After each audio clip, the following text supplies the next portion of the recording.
Selamat malam pemirsa, investasi adalah salah satu faktor yang sangat dinantikan oleh setiap negara untuk mendorong pertumbuhan ekonominya. Indonesia saat ini masih relatif baik. Di tengah ketidakpastian global, ekonomi Indonesia masih bisa tumbuh 5%. Salah satunya selain karena konsumsi adalah investasi yang diharapkan masuk ke Indonesia. Tetapi pertanyaannya, apakah dengan nomenklatur yang baru, Kementerian Koordinator Kemaritiman dan Investasi, maka kemudian masalah investasi ini bisa menjadi jawaban bagi Indonesia.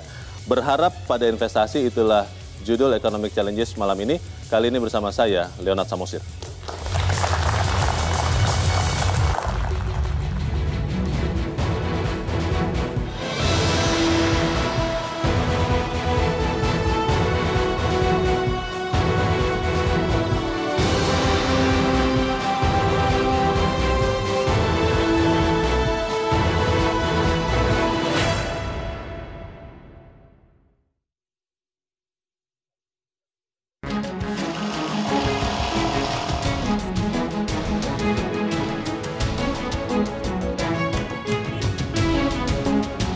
Di tengah bayang-bayang resesi global, investasi dianggap bisa menjadi penyelamat ekonomi.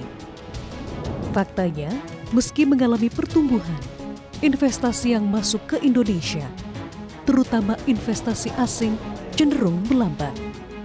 Seret-nya arus investasi ini pula yang menjadi sorotan Presiden, hingga merasa perlu untuk membentuk Kementerian Koordinator Khusus yang menangani bidang investasi.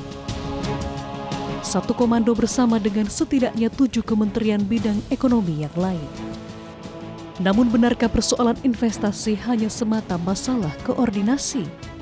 Sebab, jika merujuk laporan Bank Dunia, ada segudang persoalan menyebabkan Indonesia kurang dilirik, bahkan dianggap beresiko oleh sebagian investor asing.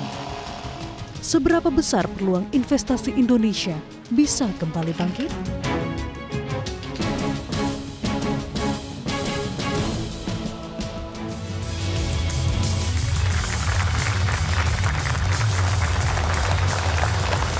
Masalah investasi di tanah air memang menjadi satu masalah yang ditentukan oleh banyak hal. Beberapa orang mengatakan salah satu masalah yang membuat investor tidak mudah atau tidak mau datang ke Indonesia adalah berbelitnya perizinan.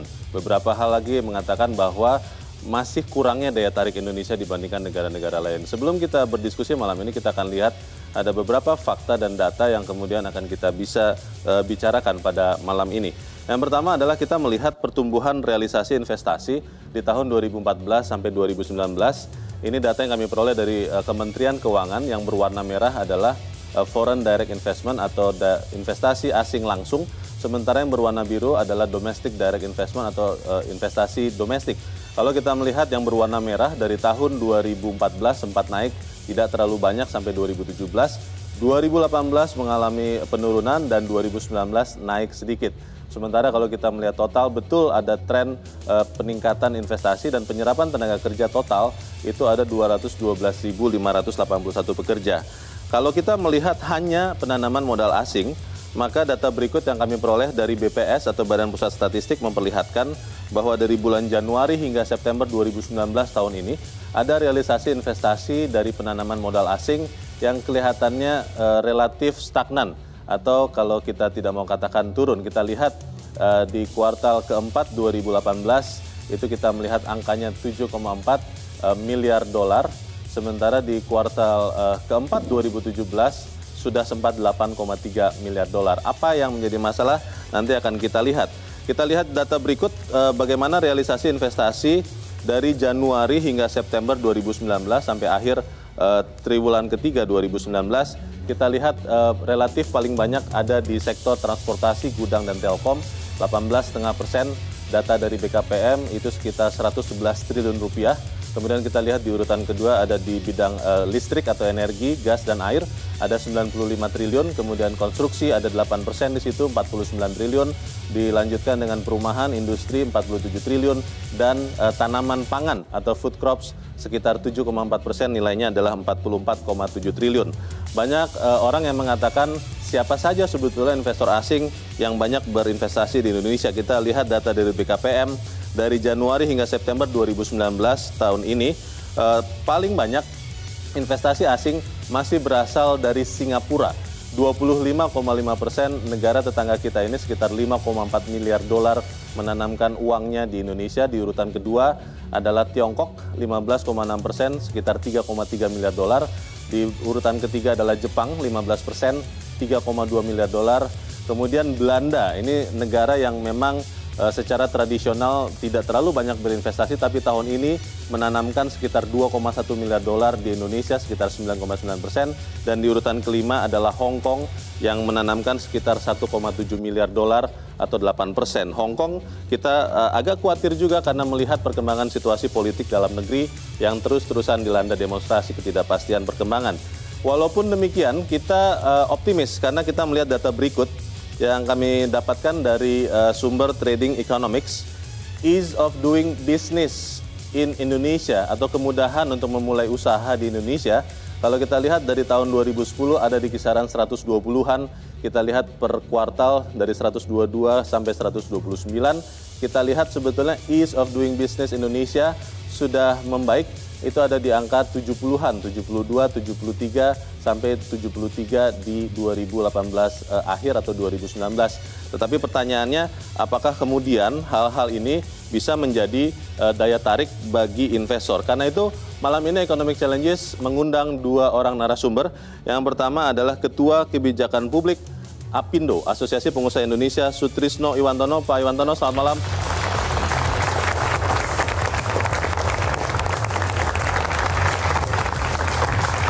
Terima kasih Pak sudah di sini. Silakan Pak. Kemudian kami juga mengundang Direktur Riset Core Indonesia, Peter Abdullah. Pak Peter, selamat malam.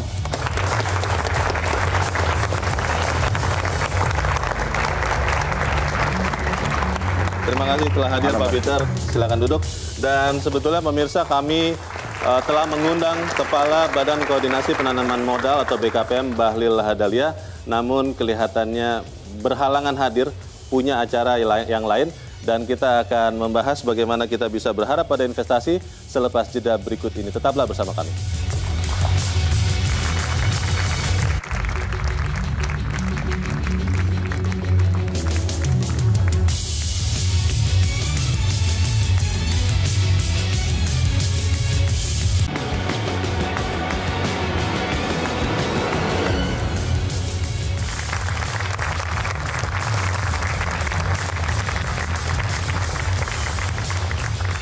Terima kasih pemirsa, Anda masih bersama kami. Saya ingin ke Pak Peter. Pak Peter, kalau melihat pemerintah kan dalam persiapan membentuk Kabinet Indonesia Maju sebelum ini, berkali-kali Presiden Jokowi mengatakan bahwa investasi akan menjadi andalan. Bahkan sempat tersebut akan ada Menteri Investasi, walaupun kemudian akhirnya sekarang kita tahu tetap BKPM, tetapi ada fungsi lebih. Cuman kita melihat ada keistimewaan nomenklatur Menko Kemaritiman dan Investasi. Apakah pengkhususan ini itu benar-benar memperlihatkan keseriusan pemerintah untuk meningkatkan investasi? Nampaknya seperti itu. Ya. Nampaknya, tapi kita belum bisa mengatakan itu sejalan dengan kemudian apa yang sudah diambil, diputuskan oleh pemerintah, khususnya oleh Pak Presiden. Ya.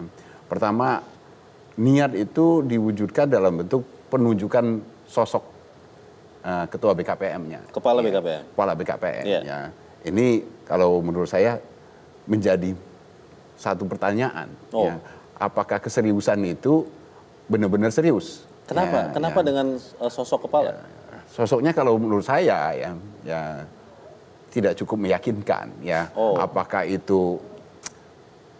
Ini kan pemerintah pengen menjadikan investasi sebagai andalan. Don't judge a book by its cover loh, Pak Peter. Oh iya, iya, begitu loh, iya, Pak Peter. Iya. Apanya yang membuat Anda menjadi agak mungkin kurang yakin? Iya, kan kalau kita melihat sesuatu pasti melihatnya dari track record kan. Oke. Ya, track recordnya kalau menurut saya urusan investasi ini bukan urusan gampang loh.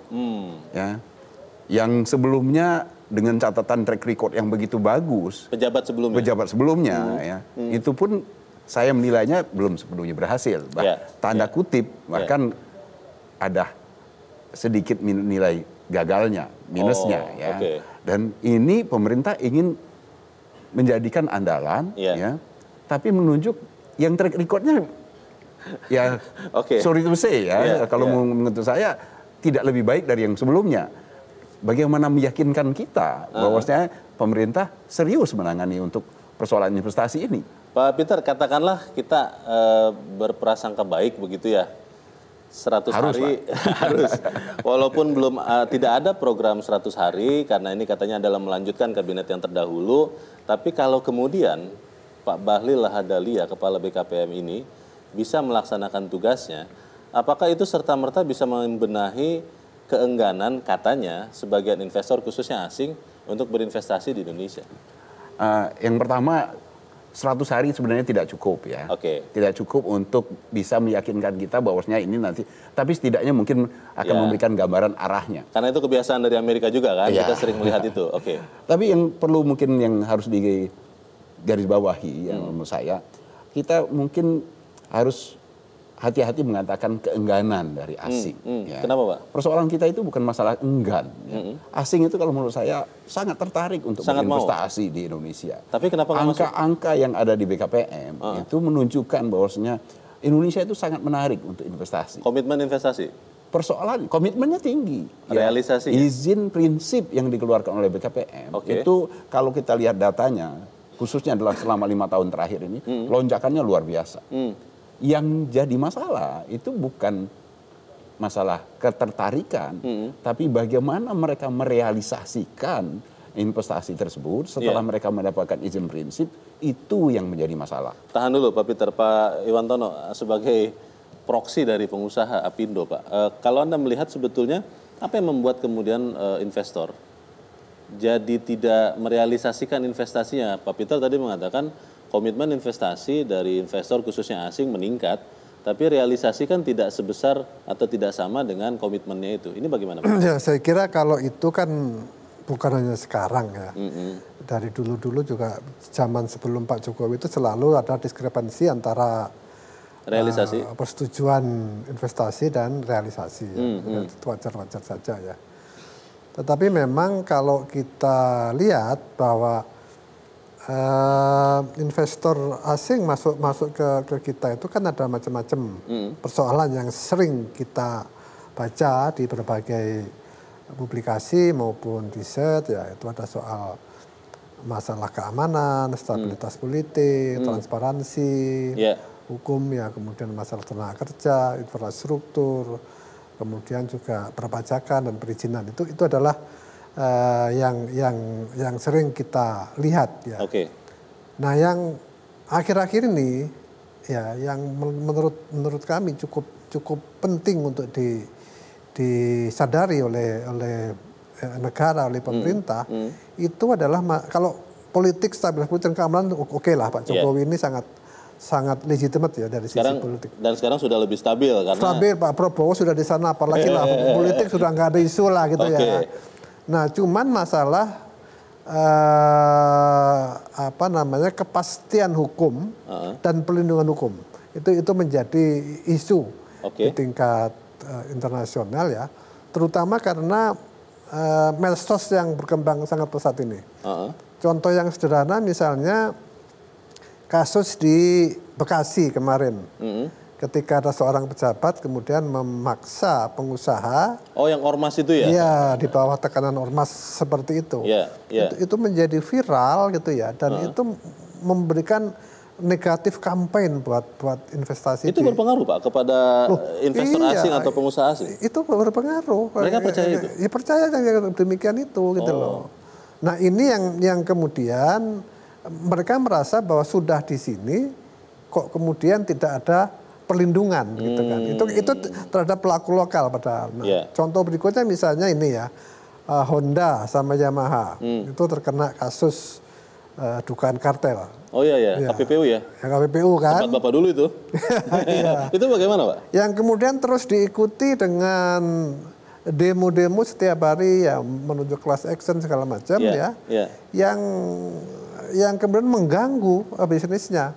Misalnya truk tidak bisa jalan karena banyaknya demo ya. Kemudian akhirnya dia tidak bisa tepat schedule waktunya untuk ekspor dan sebagainya. Itu menjadi persoalan tersendiri menjadi negatif campaign sendiri. Padahal Honda Yamaha itu sudah hampir 50 tahun ada di Indonesia. Kalau ada yang mengatakan begini Pak Iwantono, Pak Peter juga, pemerintah ini lebih ramah kepada calon investor daripada investor yang memang sudah existing ada di Indonesia. Apa benar begitu ini Pak? Betul. Jadi begini ya, menurut studi yang dilakukan oleh beberapa institusi termasuk global investment ya, itu mengatakan begini, bahwa dari sejumlah sampel yang diambil, itu lebih dari 30% mengatakan bahwa profit yang diperoleh itu di-reinvest, diinvestasikan kembali gitu ya. Sehingga sebenarnya untuk mendorong investasi itu tidak harus juga semuanya mesti yang baru. Tapi memelihara yang ada ini juga penting, memberikan perlindungan hukum, memberikan kenyamanan bagi mereka. Ya, dan ada negara hadir untuk melindungi lah. Kalau orang di demo semacam itu, negara bisa menyelesaikan. Ini penting. Jadi contoh begini ya, yang ada misalnya perpindahan dari Jakarta ke Jawa Tengah misalnya. Karena masalah upah itu. Karena masalah upah.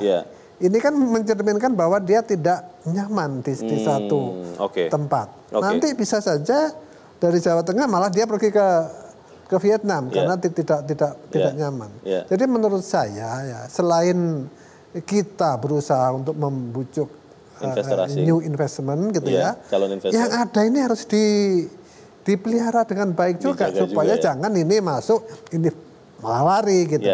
Ini kan jadi isu tersendiri yang menurut saya sangat-sangat penting. Dan satu lagi ya, Pak Iwantono, bukan hanya PMA gitu loh. Pemden juga. Yang lokal ini pun juga perlu mendapatkan perlindungan dan kepastian hukum. Gitu. Kepastian hukum memang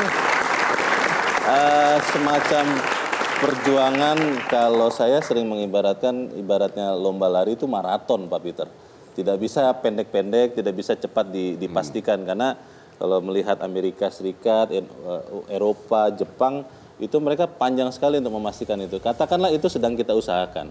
Tetapi kalau kita melihat sekarang, tadi ada data Pak Iwantono, Pak Peter, ease of doing business kita itu sebetulnya membaik. Ada juga yang dilakukan oleh pemerintah yang membuat kemudian persepsi investor lebih baik. Tetapi kenapa kemudian itu tidak serta-merta bisa menarik investasi ke Indonesia? Kita akan jawab selepas jeda, Bapak-Bapak dan pemirsa, tetap bersama kami. Economic Challenges segera kembali.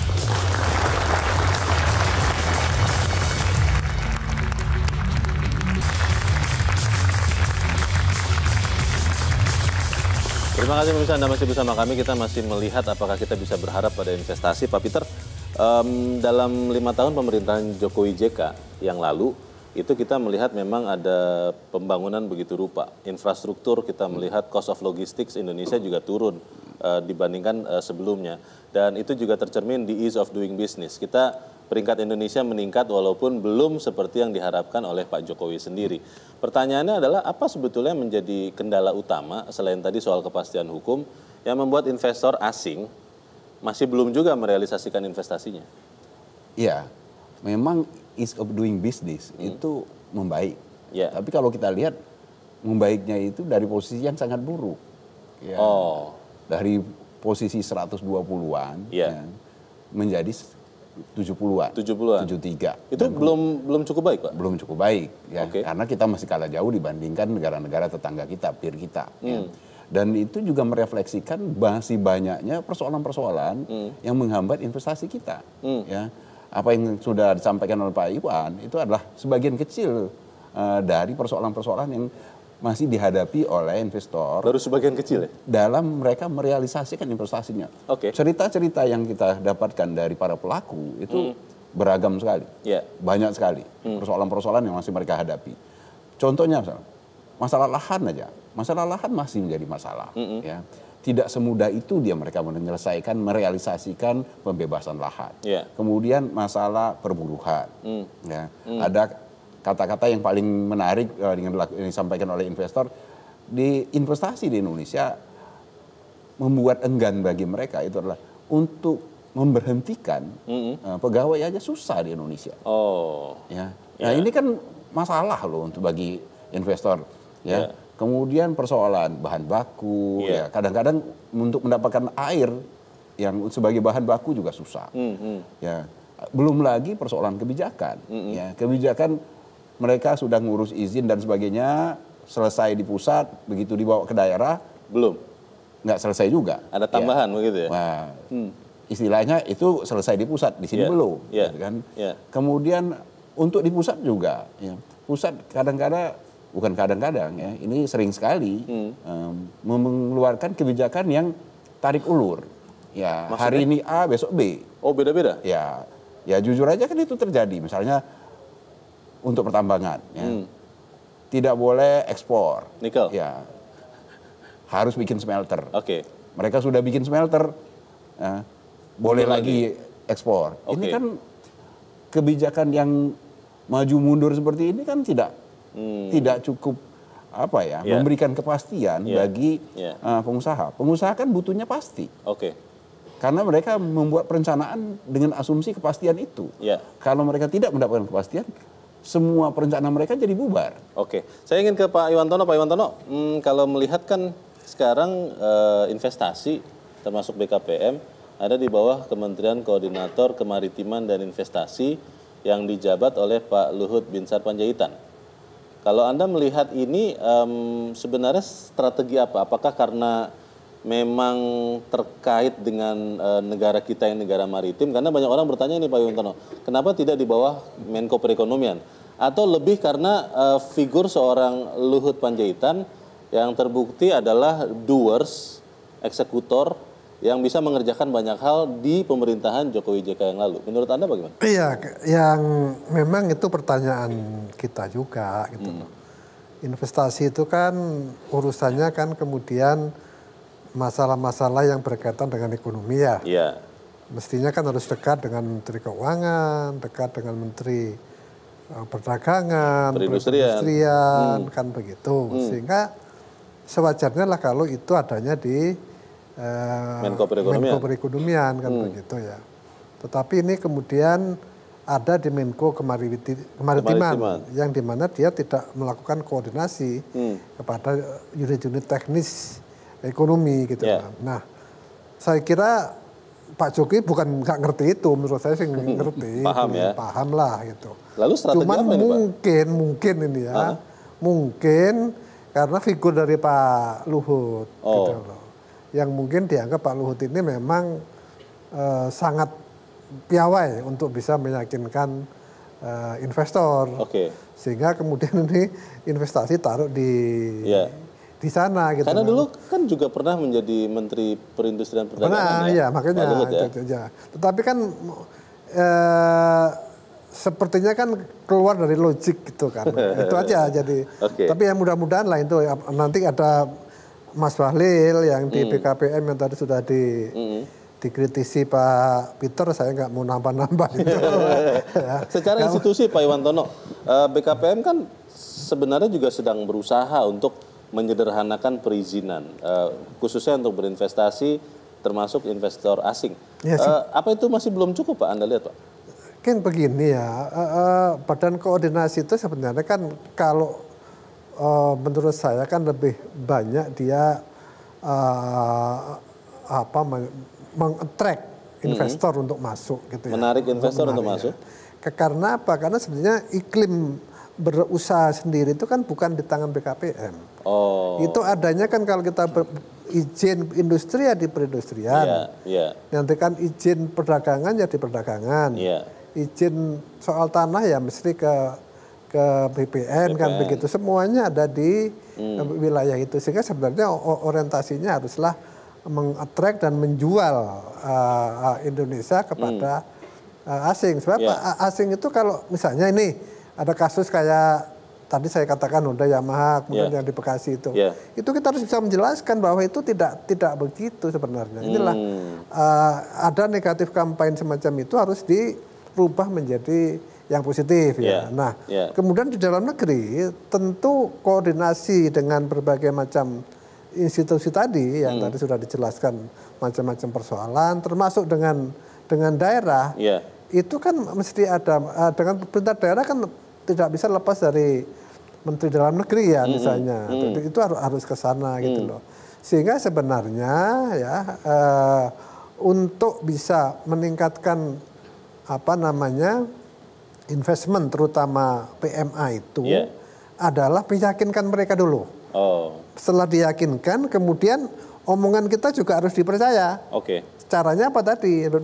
Jadi harus memberikan law protection, jadi perlindungan hukum. Ya, perlindungan hukum. Jadi jangan sampai orang itu dijolimi dengan cara-cara yang melanggar hukum. Nah ini yang penting ya. Pak Peter, banyak orang mengkhawatirkan kondisi ekonomi global sekarang. Amerika katanya mungkin akan bisa masuk resesi tahun depan. Uni Eropa, Inggris, Korea juga, kita melihat Jepang juga, itu walaupun masih positif, tapi pertumbuhan ekonominya sudah turun begitu rupa. Dan Pak Jokowi mengatakan ini berkali-kali bahwa harus hati-hati, karena kalau tidak penyakit ini bisa menular juga ke Indonesia. Seberapa besar Pak kemungkinan dunia akan masuk ke resesi global? Kalau dunia, dunia itu kan sebenarnya adalah gabungan dari ekonomi negara-negara yang ada di dunia. Kan? Kalau kita lihat dari kondisi sekarang, memang banyak negara maju, negara besar yang kontribusinya terhadap pertumbuhan ekonomi dunia itu besar, itu sedang mengalami perlambatan. Amerika, Eropa, Jepang, Cina, itu semuanya perlambatan. Sehingga inilah yang kemudian menyebabkan pertumbuhan ekonomi dunia, karena kontribusi mereka yang besar, sehingga pertumbuhan ekonomi dunia itu ikut melambat. Tapi yang harus kita yakini adalah kita tidak sepenuhnya bergantung kepada ekonomi dunia. Ini yang harus kita pegang sebenarnya. Jadi nggak perlu jadi sumber kekhawatiran. Ekonomi dunia melambat itu bukan berarti kita kiamat. Kita masih bisa untuk tumbuh baik, menjaga pertumbuhan ekonomi kita walaupun pertumbuhan ekonomi dunia melambat. Masalahnya Pak Peter dan nanti juga Pak Yuwantono, katanya akibat perang dagang atau ketegangan dagang, trade wars antara Tiongkok dan Amerika Serikat, Indonesia ini sekarang juga terkena imbasnya. Pak Jokowi berkali-kali jengkel karena akibat perang dagang yang menikmati paling akhir katanya adalah Indonesia. Apa benar begitu? Kita akan bahas lepas jeda dan bisa tetap bersama kami. Economic Challenges segera kembali.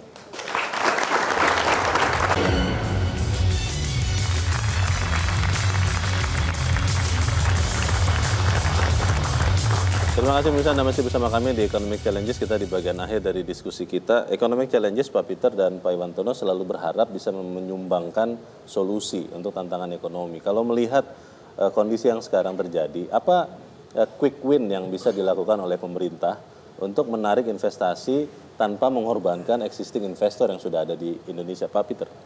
Nah, yang pertama yang harus dilakukan oleh pemerintah, fokus kepada mereka yang sudah punya komitmen. Mereka kan sudah punya komitmen, mereka sudah punya izin prinsip, tanda kutip. Ini yang harus mendapatkan prioritas agar supaya mereka bisa merealisasikan investasi. Semua kendala, permasalahan yang menghambat investasi itu harus bisa diselesaikan sampai tuntas. Dan tidak dilakukan secara parsial, tapi dilakukan benar-benar secara komprehensif, terintegrasi. Persoalan-persoalan itu semuanya harus diselesaikan secara tuntas, secara komprehensif, terintegrasi. Itu yang pertama. Yang kedua, menindaklanjuti apa yang kita sampaikan tadi. Jangan fokus kepada hanya mereka yang sudah, yang akan masuk. Juga fokuskan kepada mereka yang sudah berinvestasi di Indonesia. Karena salah satu yang menyebabkan current account deficit kita itu adalah mereka. Karena kalau kita tidak memberikan pelayanan yang baik kepada mereka, semua dividen, semua keuntungannya mereka tarik dan kemudian mereka repatriasikan bawa kembali ke negaranya, itu menyebabkan salah satu menyebabkan current account kita yang defisit besar. Kalau kita bisa membujuk mereka untuk melakukan reinvest, itu kan sama aja. Investasi kita akan meningkat, di sisi lain di neraca pendapatan primer kita itu akan menjadi lebih baik. Dan itu akan membantu kita mengurangi persoalan current account deficit. Poin ketiga, ini penting juga. Silakan. Jangan fokus juga hanya kepada investasi asing. Kita juga punya potensi untuk meningkatkan investasi dengan memobilisasi potensi investor daerah. Ini juga besar loh. Ini saya kira memanfaatkan tidak hanya BKPM, tapi juga BKPM di daerah-daerah. Dan pemerintah daerah. Pemerintah daerah. Ini harus digenjot membangun kesadaran investasi. Ini yang juga belum muncul di daerah-daerah. Baik. Pak Iwantono, perang dagang Amerika-Tiongkok yang paling menikmati katanya Vietnam, karena banyak relokasi ke situ, dan yang paling terakhir menikmati Indonesia. Pak Jokowi sebelum membentuk Kabinet Indonesia Maju sempat mengatakan bahwa atase perdagangan luar negeri di Kementerian Perdagangan akan ditempelkan ke Kemenlu, walaupun itu kemudian akhirnya tidak terjadi. Tujuannya katanya supaya promosi investasi di Indonesia. Kalau Anda lihat masalahnya di mana, Pak? Jadi gini, sejak perang dagang itu relokasi dari Cina itu ada 33 kasus untuk perusahaan besar. Itu 23 itu semuanya ke Vietnam. 23 dari 33 ya? Dari 33. Kemudian yang 10 itu terbagi di antara negara-negara ASEAN. Termasuk Indonesia? Indonesia nggak kebagian. Itu namanya tidak terbagi.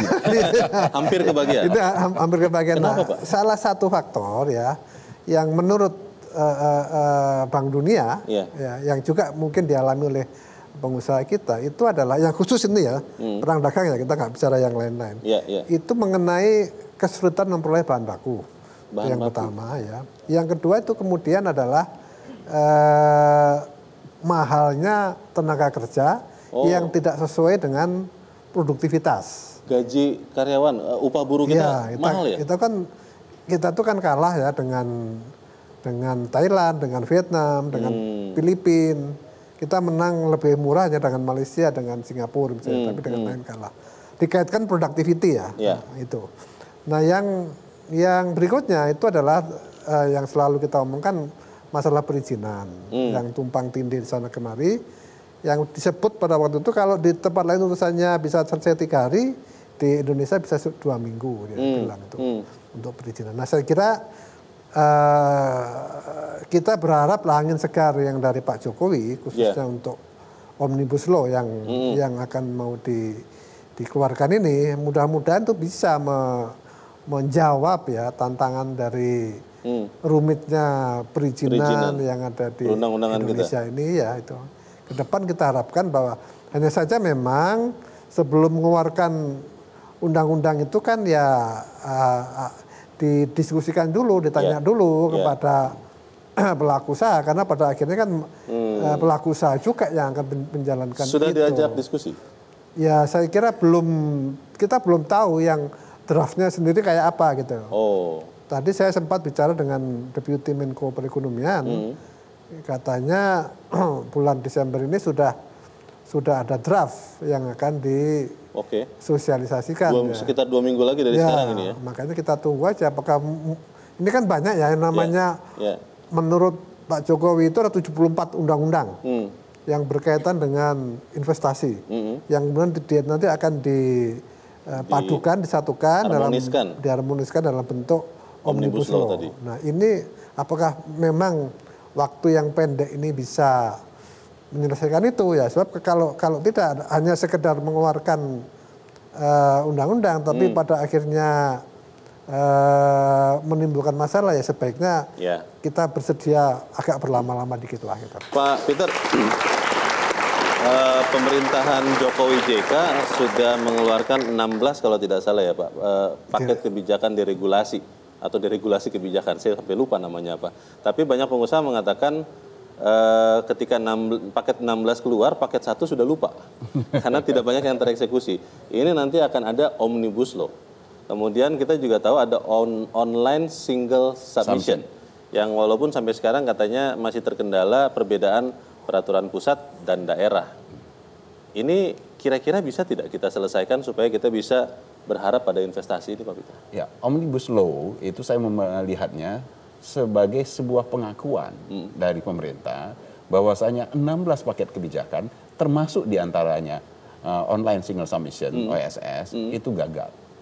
Ya, karena apa? Ya, karena ya ini 16 paket itu dilaksanakan secara parsial.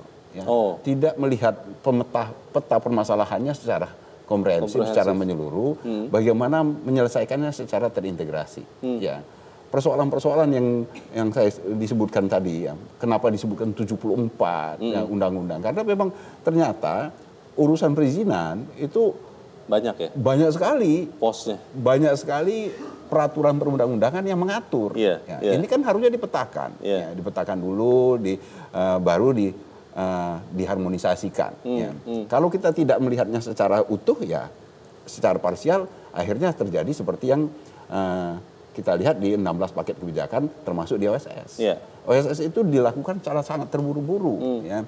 Bayangkan memadukan, menyatukan begitu banyak peraturan perundang-undangan yang mengatur perizinan di dalam satu ketentuan OSS.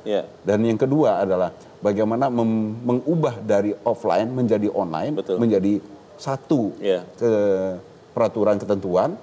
Itu kan hanya dalam waktu 6 bulan itu terlalu dipaksakan. Ya. Jadi bisa selesai tidak nih Pak? Masalah-masalah ini bisa selesai tidak kalau kita, seperti kata Pak Iwan tadi, kalau seandainya memang membutuhkan waktu yang lebih lama daripada kita mengulang kejadian seperti di OSS, ya, kita buru-buru yang kemudian justru menyebabkan masalah baru, lebih baik kita berlama-lama tadi, mundur sedikit gitu supaya lebih pasti, tapi lebih jelas. Benar-benar kita firm apa yang akan kita keluarkan. Omnibus Law itu benar-benar menjadi solusi yang tuntas, bukan hanya solusi yang pajangannya bagus, tapi dia tidak menyelesaikan masalah. Pak Iwantono,